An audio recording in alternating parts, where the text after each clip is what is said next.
सच्चिदानंद भगवान का आश्रय नहीं तो हर चेष्टा उनकी पाखंड हो जाती है। भगवत ऋषि जी कह रहे हैं, बिन विवेक वैराग्य भक्ति बिन सत्य नए को मानो, भगवत विमुख कपट चतुराई सो पाखंडे जानो। ऐसा पाखंड फल फूल रहा है कि लौकिक बुद्धि रखने वाले बस यही समझते हैं कि यही सार बात है। नहीं, कर लो, कर लो, तुम्हें 50-100 वर्ष मिले, पाखंड कर लो, दंभ कर लो, नाटक कर लो, जो चाहो एकत्रित कर लो। दुनिया का एक कबाड़ है। जब छूटने का समय आएगा तब तुम्हें पता चलेगा। मन पछताई है, अवसर बीते। समय था तो प्रयाश्चित नहीं किया अपने पाखंड का, दंभ का, पाप का। कल चर्चा हुई थी, दो नहीं रख के यहां से जाना चाहिए, एक ऋण और दूसरा पाप, नहीं तो तुम्हारे को आना पड़ेगा, दुर्गति हो जाएगी। किसी का एक पैसे का, एक वस्तु का उधार ऋण नहीं होना चाहिए जीवन में। और कोई भी पाप अब हमको साथ लेके नहीं जाना।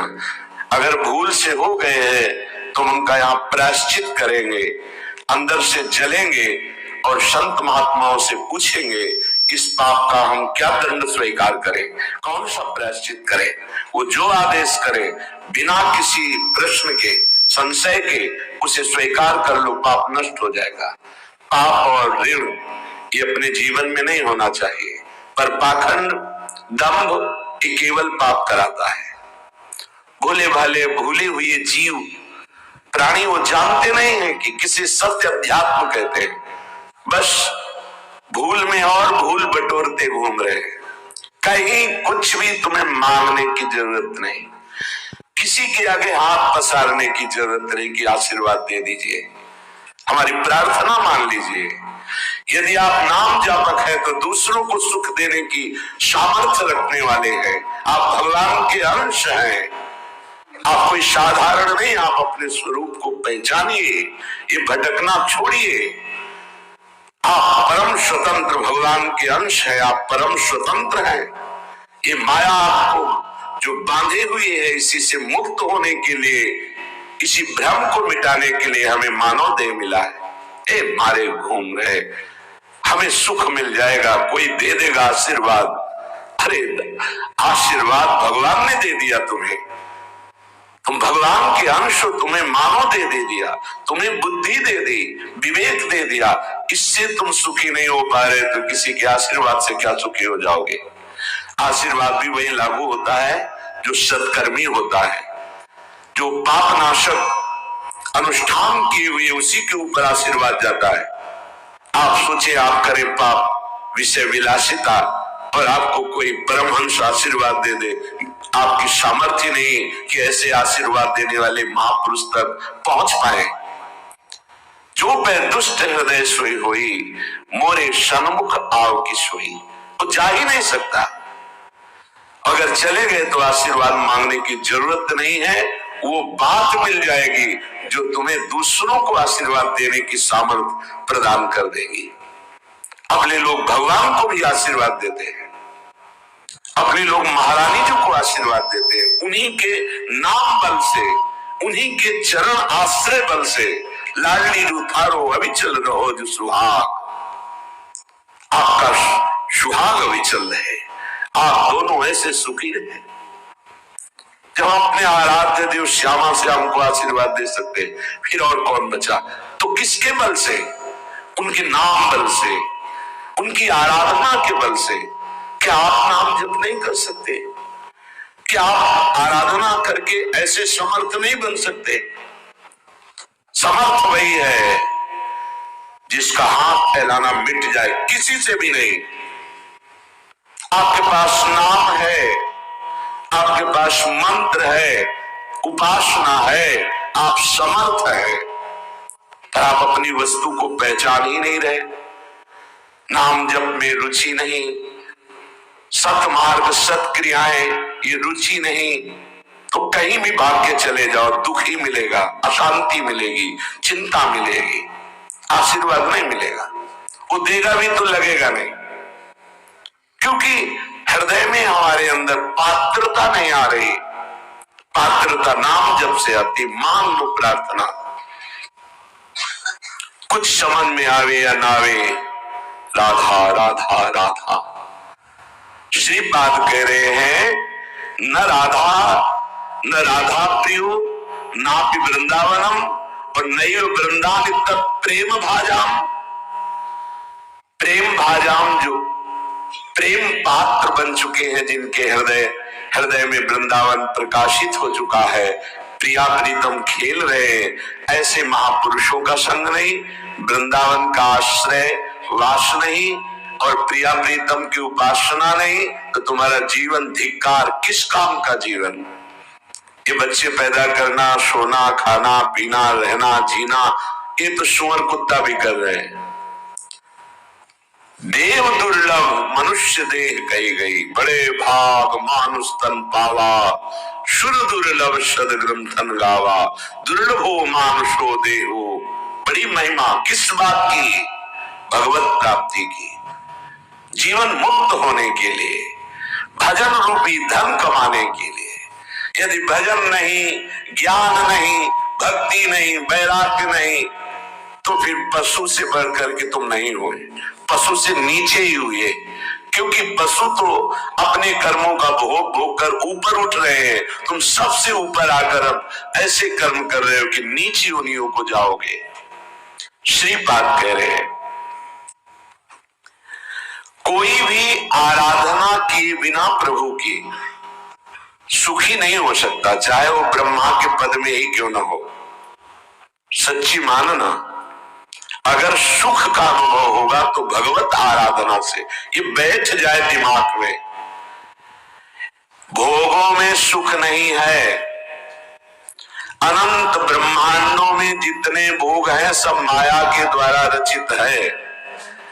अगर वो सुखद भोग लग सकता है तो प्रभु को अर्पित करने के बाद, प्रभु से जुड़ने के बाद, प्रभु की दृष्टि पड़ने के बाद, जैसे ऐसे हम पाते हैं तो अन्न है, लेकिन जब प्रभु को अर्पित करते हैं तो प्रसाद हो जाता है, और प्रसाद पाप का नाश करके हृदय में प्रसन्नता प्रकट करता है। प्रसन्नता ही भगवत आनंद की तरफ आगे बढ़ाती है।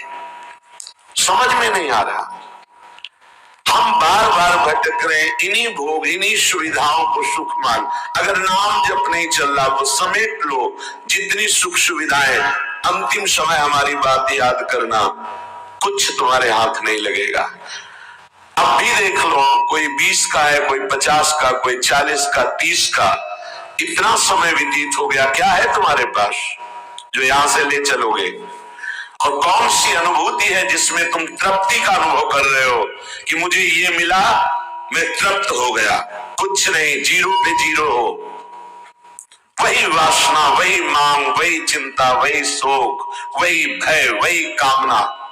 देखो ना, अंदर देखो, संतोष, शांति, निर्भयता, निश्चिंतता, निशोकता, परमानंद एक भी है नहीं, को बिना भगवत आराधना के नहीं। श्रीपाद कह रहे हैं मम राधा नागर चरण मरणे नैव विस्मरतु तनुरपि न विपत् कोटिषु जीवन वृंदावनम क्षणं त्यजतु। ये बहुत सुंदर बात मांग रहे हैं, जो मेरे मरने का समय आवे तो हे राधा नागर अर्थात प्रिया प्रीतम, जीवन आपको समर्पित है तो अंतिम श्वास में आप चूक मत करना। यदि जीते जी मैं आपके योग्य नहीं हुआ, आपने दर्शन नहीं दिए, आप नहीं मिले, चलेगा। क्यों? क्योंकि नाम आपका है ना, नाम के सहारे जी लेंगे हम आपकी लीला गुण गायन करके जी लेंगे, आपके प्रेमी जनों के संग से, आपके चरणारविंद के अनुराग रंग में हम जी लेंगे। पर अंतिम समय आप बहुत सुंदर बात है, भक्तों ने मांगा भी है। कह रहे हैं कि अंतिम समय आप मेरे हृदय में स्फुरित हो जाए। जब मैं शरीर छोड़ रहा हूं उस समय केवल प्रिया प्रीत हूं। निश्चित निश्चित कि हमारा विश्वास, हमारा हृदय इस बात को पक्का करता है कि जैसे भी बने हम लगे रहे हैं जीवन भर प्रभु के चरणों में, तो अंतिम में प्रभु फिर अपनी कृपा विशेष करते हैं। उस उपासक के हृदय में प्रभु स्फुरित हो जाते हैं, स्मरण रूप में या रूप रूप में स्फुरित हो जाते हैं। बिना श्री भगवान का भजन किए त्रिकाल में कभी कोई सुखी, शांत, आनंदमय, निर्भय ये पद की प्राप्ति नहीं कर सकता। सुखी पद है जहां किसी वस्तु, व्यक्ति, किसी पदार्थ की मांग ही नहीं है, ऐसा सुख। निर्भय पद ऐसा है जहां कोई भय का लेश भी नहीं, क्योंकि जिसके भय से भयभीत होकर मृत्यु काम करती है, काल भी जिसके भय से भयभीत रहता है, वो ऐसी निर्भय भुजाओं का आश्रय पा लेता है, परम शांत चित्त हो जाता है, कोई भी द्वंद्व उसे विचलित नहीं कर सकता। ऐसी अगाध महिमा है प्रभु की कि जो भक्त उनकी उपासना में अपने चित्त को समर्पित करता है, इतने समर्थ होते हुए प्रभु उसको इतना प्यार करते हैं कि जैसे बछड़े के पीछे गाय रंभाती डोलती है, ऐसे। और सामर्थ्य ऐसी आज तक कोई पार नहीं पा पाया, न वेद, न ऋषि, न मुनि। पर हम ऐसी मंद बुद्धि से युक्त हो गए हैं, माया के द्वारा हमारा ज्ञान ढक दिया गया है कि हम चाहते तो सुख है, शांति है, आनंद है, विश्राम, थक गया जन्म मरण के चक्र से, अब मुझे विश्राम चाहिए जहां ये दुख ना हो, जन्मना है, रोग ग्रसित होना है, अभाव है, नाना प्रकार की विपत्तियां हैं, और आखिरी विपत्ति मृत्यु। थक गया इनको भोगते भोगते, अब ऐसा विश्राम स्थल जहां इनका प्रवेश नहीं, वो है श्री भगवान। पर हमारी ऐसी मंद बुद्धि है कि हम विषयों के द्वारा सुखी होना चाहते हैं और नाशवान शरीरधारियों के बल से हम निर्भय होना चाहते हैं, और धन संपत्ति के बल से हम बड़े होना चाहते हैं, लोक सम्मान से हम शांत होना चाहते हैं, हमारा बड़ा प्रतिष्ठा है, बड़ा मान है। ये भ्रम हो गया हमें, हमारी बुद्धि मंद पड़ गई है। अगर हमारे जीवन निर्वाह के लिए धन चाहिए ही, माना आपकी स्थिति नहीं है ऐसी, आपको धन चाहिए, तो आप अधर्म का आश्रय मत लीजिए।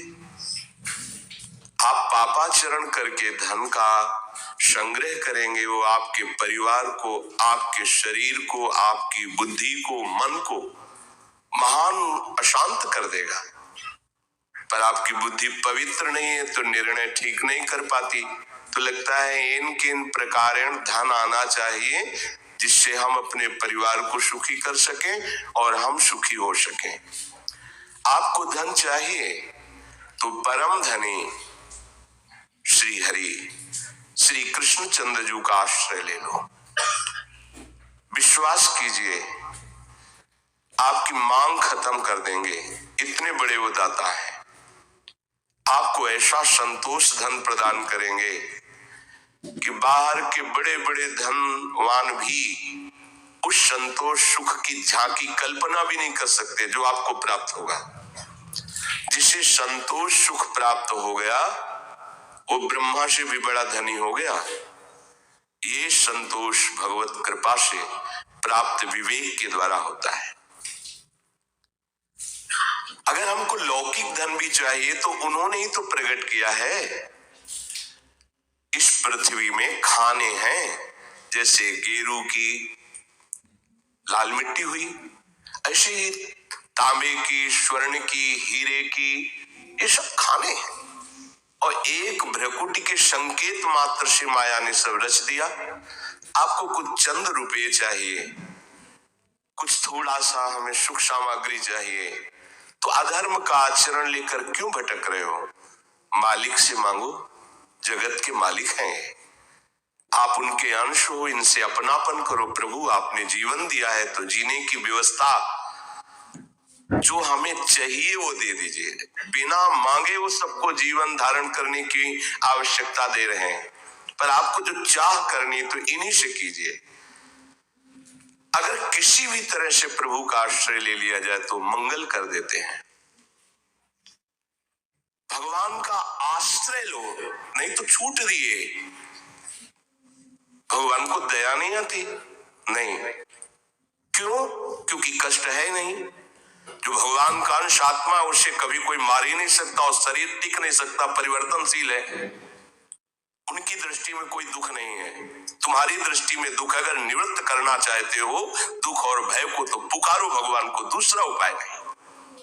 ये जो दूसरा उपाय लेते हो वो दुख ही है। दुख से दुख की निवृत्ति नहीं हो सकती। अगर हमें दुख से निवृत्ति, संकट से निवृत्ति पानी है तो श्री भगवान की। अश्वत्थामा को जब पांडवों ने निस्तेज कर दिया तो ब्रह्म ऋषि की संतान है, भले वो धनुर्वेद ज्ञाता है पर है तो ब्रह्म ऋषि। तो ब्राह्मणत्व से संपन्न और ब्रह्मास्त्र का ज्ञाता इस प्रेम का परिचय नहीं प्राप्त कर पाता। ना चाहते हुए भी काम पापाचरण करा ही देता है। अर्जुन ने प्रश्न किया था, ये कौन है जो ना चाहने पर भी बलात् जबरदस्ती पाप करा देता है? तो भगवान ने कहा, वो काम है, वो क्रोध है। ये रजोगुण से प्रकट होता है, राग से, और ये महापापी है, अर्थात महापाप कराने वाला है, महाशनो। ये कभी तृप्त नहीं होने वाला, चाहे जितना भोग लो। ना चाहने वाली बात ऊपरी है और चाहने वाली बात हृदय की है। संसार शरीरों में भोगने से सुख मिलता है, अंदर बैठा है, और ऊपर से हम कहते हैं कि हम नहीं चाहते थे पर ऐसा हो गया। नहीं, अगर ये बात अंदर बैठ जाए कि हमें नहीं चाहिए ये झूठे सुख, तो फिर कोई परास्त नहीं कर सकता। तो बोलिए, जानकारी होने पर भी प्रयोग क्यों नहीं हो पाता? वस्तु, व्यक्ति, क्रिया, स्थान, इससे जो हम सुख चाहते हैं उसे काम कहते हैं। किसी शरीर से, किसी वस्तु से, किसी पद से। इस काम में शब्द तो एक है पर इसके दोष अनंत है। शब्द है काम, और अनंत पापाचरण कराने की इसमें सामर्थ्य है। काम में इसमें अनंत विकार भरे हुए हैं। जब तक मनुष्य के भीतर ये बात बनी रहती है कि शरीर भोग से, वस्तु भोग से, पद भोग से हम सुखी हो जाएंगे, तो ये काम पाप ही कराता रहता है। निर्दोष, निर्विकार, निष्पाप होने के लिए इस काम का मर्दन करना आवश्यक है। सहने से ये नष्ट हो जाते हैं। शास्त्र निषिद्ध कर्म ये काम ही कराता, प्रारब्ध नहीं कराता। प्रारब्ध से शास्त्र निषिद्ध कर्म जो किए उनका फल आता है सुख दुख। अगर शास्त्र प्रतिपादित है तो सुखद आएगा, शास्त्र विरुद्ध है तो दुख आएगा। लेकिन ये जो हमसे पाप करा रहा है, ये कोई प्रारब्ध नहीं करा रहा, कोई काल नहीं करा रहा, कोई ईश्वर नहीं करा रहा। काले कर्मे ईश्वरी मिथ्या दोष लगाए, ये हमारी चाहत करा रही। अंदर बैठी है, शरीर के भोगों से सुख मिलता है, ये अंदर घुस के बैठ गया है और यही हमसे पाप करा रहा है। तो जब जानकारी हो गई तो फिर पाप क्यों हो रहे हैं? जब जानकारी हो गई कि काम पाप करा रहा, तो हम इस जानकारी का प्रयोग क्यों नहीं कर पा रहे? तो बोले, धूमे नाव्रियते वह्निर यथा दर्शो मलेन च यतोल्बेनावृतो गर्भस् तथा तेने दमावृतम। ये ज्ञान ढक गया है हमारा, जो ढका हुआ ज्ञान है, ये प्रकाशित, ये काम में नहीं आएगा। जैसे तीन उदाहरण दिए। भगवान कह रहे धुएं से अग्नि ढक गई, मैल से दर्पण ढक गया और झिल्ली से गर्भ ढक गया। अब झिल्ली के अंदर बच्चा है कि बच्ची पता नहीं चलेगा।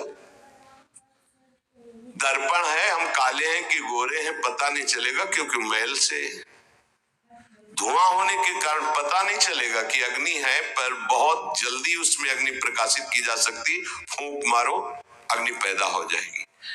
भगवान ने तीन उदाहरण दिए। उपासक में ये तीन तरह से ज्ञान ढक जाता है, तब काम अपना प्रभाव दिखाता है। तीन इसकी स्थितियां हैं।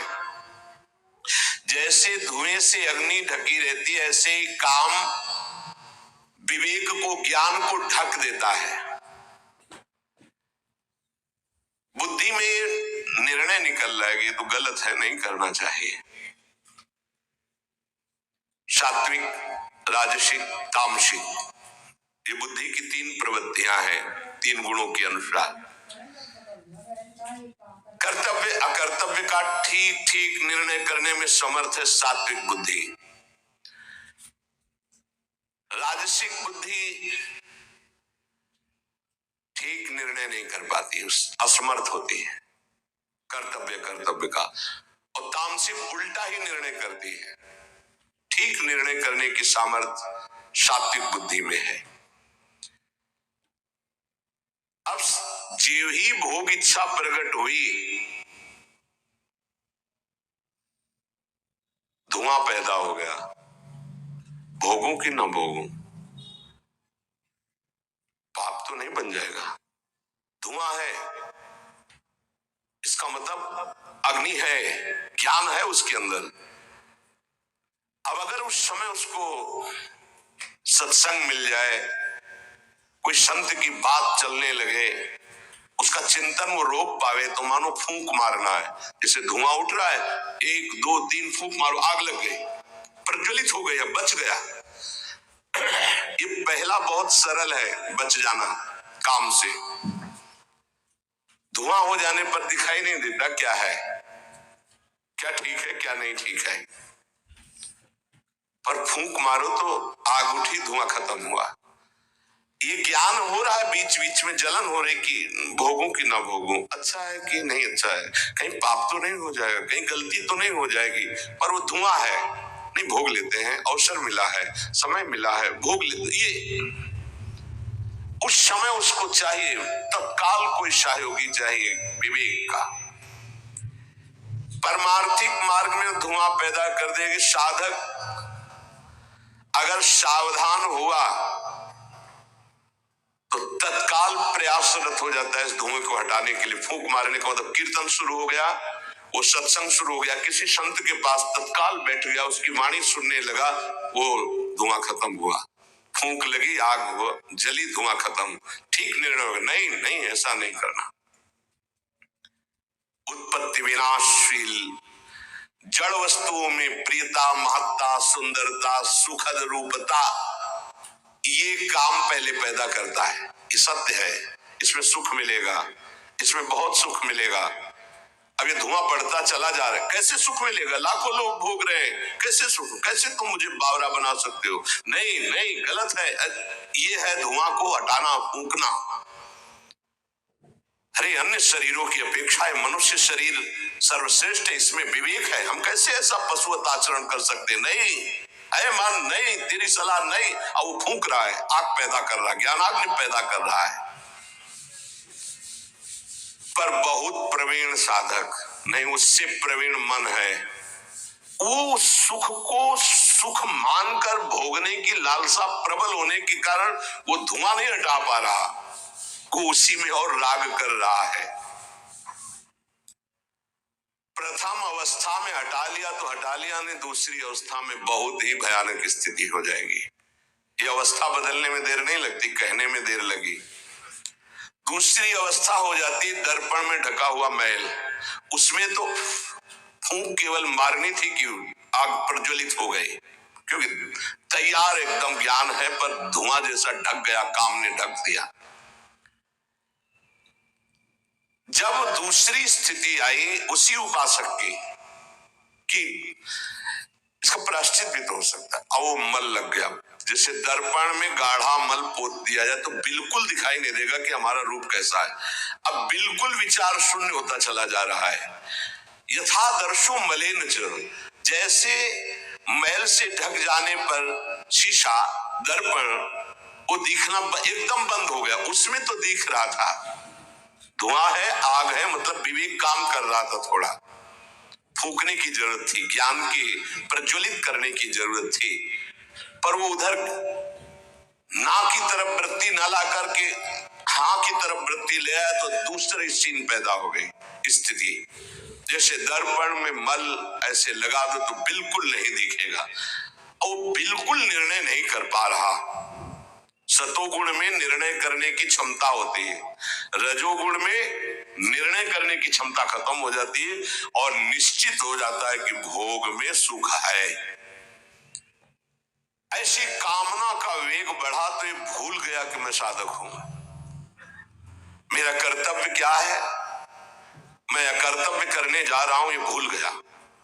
क्योंकि जैसे दर्पण में ढक गया तो भूल गया, दर्पण में दिखाई देता मैं कौन हूं, तो ज्ञान रूपी दर्पण ढक गया काम से, अब ये उसकी सोच ही खत्म हो गई। अंतःकरण में इतना महत्व पैदा हो गया कि विकलता हो गई उसके अंदर। अब यही उसके पतन का कारण बन गया। इतना महत्व बढ़ गया कि निर्णय करने की क्षमता खत्म हो रही है कि मैं एक साधक हूं, मैं उपासक हूं, पापाचरण नहीं करना चाहिए। ये किसी का भी हो सकता है। पहली दशा बहुत जल्दी हटा जा सकता है, फूंक मारी हट गया, आग पैदा हुई ज्ञान की, नहीं नहीं। दूसरी दशा गुंजाइश है थोड़ी, उसको ऐसे पोछना पड़ेगा, समय लगेगा, पोछना पड़ेगा, तब दिखाई नहीं नहीं। तो दूसरे में संभलना रजोगुण, ये ठीक है, ये नहीं ठीक है, क्षमता खत्म हो चुकी। पहले में क्षमता थी, दूसरे में क्षमता खत्म हो गई। तीसरा यथोल बेना व्रतो गर्भा, तीसरा तमोगुण, वो विपरीत दिशा की तरफ ले जाएगा। क्षमता की तो बात जाने दो, वो सारी सामर्थ्य विपरीत, जो होगा देखा जाएगा, चलो वो विपरीत दिशा की तरफ ले जाएगा। दर्पण पर मैल आने से उसको हटाने की गुंजाइश है, यहां तक हटा जा सकता है, दूसरी स्थिति तक, पर दूसरी स्थिति बहुत कठिन है। हटने की स्थिति अब खत्म हो चुकी, लगभग पर हटा जा सकता है, लेकिन तीसरी भयभीत हो जाओ इस काल से, किसी को नहीं बख्शता है। कैसी कैसी भयावह स्थितियां तुम्हें दिखाई नहीं दे रहा, कोई तुम्हें पूछने वाला नहीं है। जब तुम्हारा कर्म तुम्हें दंड देगा, कोई तुम्हारा साथ नहीं देगा, इसलिए सावधान। अनन्य निष्ठा भगवत प्राप्ति का पताका है। अगर अनन्य निष्ठा आ गई तो तुम कैसे हो इस पर तुम बिल्कुल चिंतन मत करो, किनके हो इस पर चिंतन करो, तुम्हें निश्चित भगवत प्राप्ति हो जाएगी। अनन्य निष्ठा, क्योंकि अब समय नहीं है हम किसी साधन पर बल कर सके, समय नहीं। एक महापुरुष से मिले, गिरिराज जी की 3 परिक्रमा प्रतिदिन, गिरिराज जी की, आप सब भी मिले थे। धन्यता की मूर्ति, बस हृदय में आती कि परिक्रमा नहीं दे पाते, टांग खराब हो गई है, अब बैठे क्या करें। देखो, हम अगर शरीर के किसी भी साधन पर पूरा बल रखेंगे तो धोखा है, मान लीजिए। इसीलिए हम कहते हैं हमारे साधन भी श्यामा श्याम है, हमारे साध्य भी श्यामा श्याम है। ये झूठ का शरीर है, तुम्हें सत्य भास रहा है। पानी का बुलबुला चिकना ऊपर से दिखाई दे रहा है, कब फूट जाए कोई भरोसे का नहीं। हमारी माला पे रती, यहां से हाथ टूट जाए, माला नहीं चल पाएगा। हमारी बुद्धि पर बुद्धि भ्रष्ट हो जाए, ना जानो छिनंत कौन बुद्धि घटे प्रकाशित। हम गाने का भरोसा लिए हैं, जब आने ही मूक हो जाए तो बोले ऐसे तो सब कुछ हो सकता है। हाँ, उस सब कुछ बिगड़ जाने पर भी एक बात रहती है जिसके कहते हैं भगवद आश्रय। वो बुद्धि से नहीं होता, वो स्वयं से होता है। स्वयं अविनाशी है और अविनाशी का आश्रय ये भगवत प्राप्ति करा देगा। ये जल्दी बात समझ में नहीं आती, फिर भी कह रहा हूं, सुनते हुए भी तुम्हारी समझ में नहीं आएगी। भगवत प्राप्ति केवल भगवत आश्रय से होती है। सब साधन थका करके उसे भगवत आश्रित कर देते हैं। चाहे सुन के भगवत आश्रित हो जाओ या थक के भगवत आश्रित हो जाना। इसीलिए तात स्वर्ग अपवर्ग सुख धरी तुलाए कंग तूल नताए सकल मिल जो सुख लो सत्संग। क्योंकि सत्संग से सुनते सुनते आपके सारे अहंकार की धज्जियां उड़ जाएंगी। बस एक ही बात होगा, प्रियाजू अब तो स्वीकार कर लो मुझे। मैं जान गया कि मेरे बनाए न बनेगी कोटि कलप लो, बस आपके बनाए बनेगी पल पाँव में राधा राधा। गरेगी जीह जो कहो और को है, ये निष्ठा नहीं चाहिए। भगवत प्राप्ति इसी जन्म में हो जाएगी आपको। हम कह रहे हैं कि संख्या से भगवत प्राप्ति नहीं होती, मान लीजिए। क्रियाओं से भगवत प्राप्ति नहीं होती, मान लीजिए। भगवत प्राप्ति आंतरिक निष्ठा से होती है, आंतरिक आश्रय से होती है, आंतरिक निश्चय से होती है। आपको कोई भगवत प्राप्ति नहीं करा सकता। भगवान सामने खड़े हैं और आदेश कर रहे हैं कि यदि तुम मेरा साक्षात्कार करना चाहते हो तो मन मना भव मत भक्तो मात्यादि माम नमस्कुरु मयि एव मनाधत् स्व मयि बुद्धिम निवेश है अनन्य चेता सततम यो माम स्मृति नित्यशा। ये क्यों बोल रहे हैं? सामने खड़े सरकार, देख लो हो गया काम तुम्हारा। बोले नहीं, वास्तविक काम तुम्हारा ऐसे बनेगा। अनन्य चेता सततम यो माम स्मृति नित्य तस्याहम सुलभा। सामने खड़े कह रहे तस्याम, मैं उसको सुलभ हूं, वो मेरा साक्षात्कार कर सकता है। इसका मतलब ये पूर्ण रूप से नहीं देख पा रहे प्रभु को। सामने खड़े होने पर भी प्रभु को देखने के लिए सतत भगवत स्मृति चाहिए, भगवत आश्रय चाहिए, भगवत निष्ठा चाहिए। नहीं, दुर्योधन ने भी देखा क्या उसका महापुरुषों ने सौभाग्य वर्णन किया? क्या बात है, भगवान का साक्षात्कार कर लिया इसने। नहीं किया, भगवान का साक्षात्कार नहीं किया उसने, क्योंकि बिना आश्रय के भगवत चिंतन के भगवत साक्षात्कार हो ही नहीं सकता। जैसे हमको ये सब मायाकृत दिखाई दे रहा है, ऐसे उसको श्री कृष्ण मायाकृत दिखाई दे रहे थे।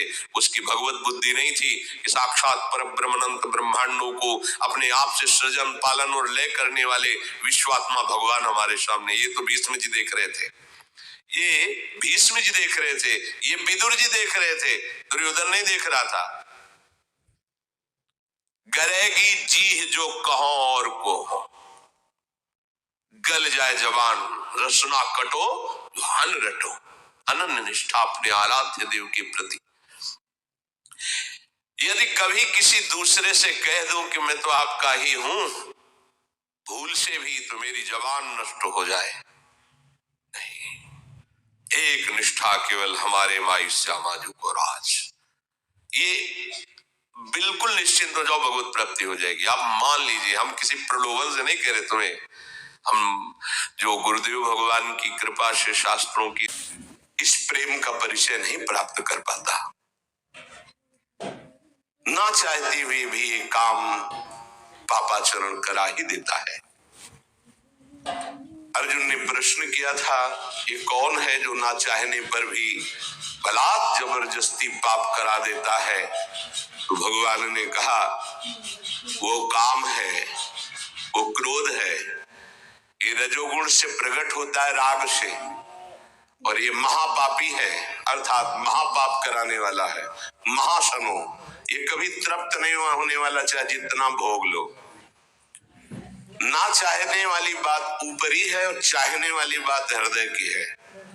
संसार शरीरों में भोगने से सुख मिलता है, अंदर बैठा है, और ऊपर से हम कहते हैं कि हम नहीं चाहते थे पर ऐसा हो गया। नहीं, अगर ये बात अंदर बैठ जाए कि हमें नहीं चाहिए ये झूठे सुख, तो फिर कोई परास्त नहीं कर सकता। तो बोलिए, जानकारी होने पर भी प्रयोग क्यों नहीं हो पाता? वस्तु, व्यक्ति, क्रिया, स्थान, इससे जो हम सुख चाहते हैं उसे काम कहते हैं। किसी शरीर से, किसी वस्तु से, किसी पद से। इस काम में शब्द तो एक है पर इसके दोष अनंत है। शब्द है काम और अनंत पापाचरण कराने की इसमें सामर्थ्य है। काम में इसमें अनंत विकार भरे हुए हैं। जब तक मनुष्य के भीतर ये बात बनी रहती है कि शरीर भोग से, वस्तु भोग से, पद भोग से हम सुखी हो जाएंगे, तो ये काम पाप ही कराता रहता है। निर्दोष, निर्विकार, निष्पाप होने के लिए इस काम का मर्दन करना आवश्यक है। सहने से ये नष्ट हो जाते हैं। शास्त्र निषिद्ध कर्म ये काम ही कराता, प्रारब्ध नहीं कराता। प्रारब्ध से शास्त्र निषिद्ध कर्म जो किए उनका फल आता है सुख दुख।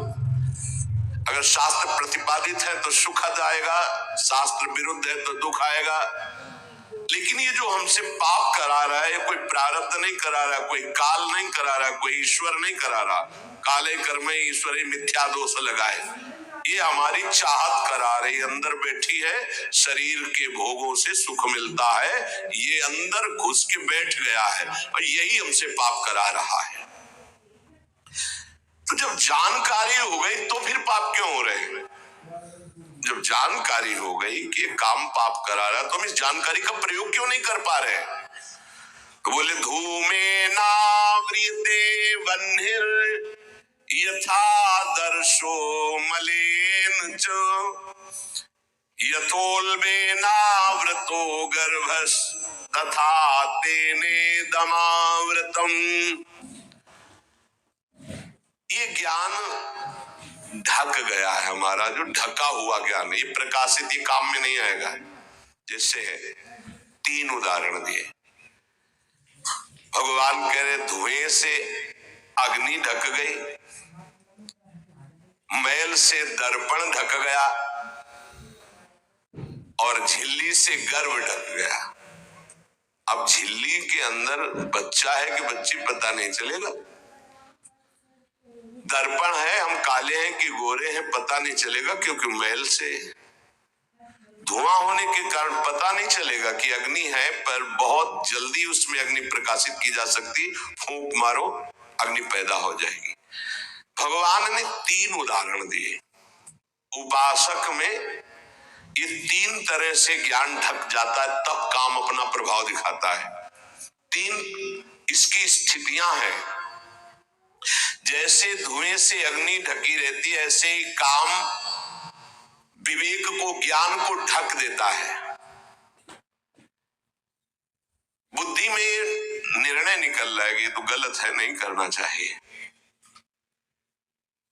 सात्विक, राजसिक, तामसिक, ये बुद्धि की 3 प्रवृत्तियां हैं, 3 गुणों के अनुसार। कर्तव्य अकर्तव्य का ठीक ठीक निर्णय करने में समर्थ है सात्विक बुद्धि। राजसिक बुद्धि ठीक निर्णय नहीं कर पाती, असमर्थ होती है कर्तव्य का। और तामसिक उल्टा ही निर्णय करती है। ठीक निर्णय करने की सामर्थ्य सात्विक बुद्धि में है। अब जीव ही भोग इच्छा प्रकट हुई, धुआं पैदा हो गया, भोगों की न भोगों, पाप तो नहीं बन जाएगा। धुआं है, इसका मतलब अग्नि है, ज्ञान है उसके अंदर। अब अगर उस समय उसको सत्संग मिल जाए, कोई संत की बात चलने लगे, उसका चिंतन वो रोक पावे, तो मानो फूंक मारना है। जैसे धुआं उठ रहा है, 1 2 3 फूंक मारो, आग लग गई, प्रज्वलित हो गई, बच गया। ये पहला बहुत सरल है, बच जाना काम से। धुआं हो जाने पर दिखाई नहीं देता क्या है, क्या ठीक है क्या नहीं ठीक है, पर फूंक मारो तो आग उठी, धुआं खत्म हुआ। ये ज्ञान हो रहा है, बीच बीच में जलन हो रही कि भोगूं कि ना भोगूं, अच्छा है कि नहीं अच्छा है, कहीं पाप तो नहीं हो जाएगा, कहीं गलती तो नहीं हो जाएगी, पर वो धुआं है, नहीं भोग लेते हैं, अवसर मिला है, समय मिला है, भोग लेते। ये उस समय उसको चाहिए, तत्काल कोई सहयोगी चाहिए विवेक का। परमार्थिक मार्ग में धुआं पैदा कर देगी। साधक अगर सावधान हुआ तो तत्काल प्रयासरत हो जाता है इस धुएं को हटाने के लिए। फूंक मारने का मतलब कीर्तन शुरू हो गया, वो सत्संग शुरू हो गया, किसी संत के पास तत्काल बैठ गया, उसकी वाणी सुनने लगा, वो धुआं खत्म हुआ। फूंक लगी, आग हुआ, जली, धुआं खत्म। ठीक निर्णय होगा, नहीं नहीं ऐसा नहीं करना। उत्पत्ति विनाशशील जड़ वस्तुओं में प्रियता, महत्ता, सुंदरता, सुखद रूपता, ये काम पहले पैदा करता है, ये सत्य है।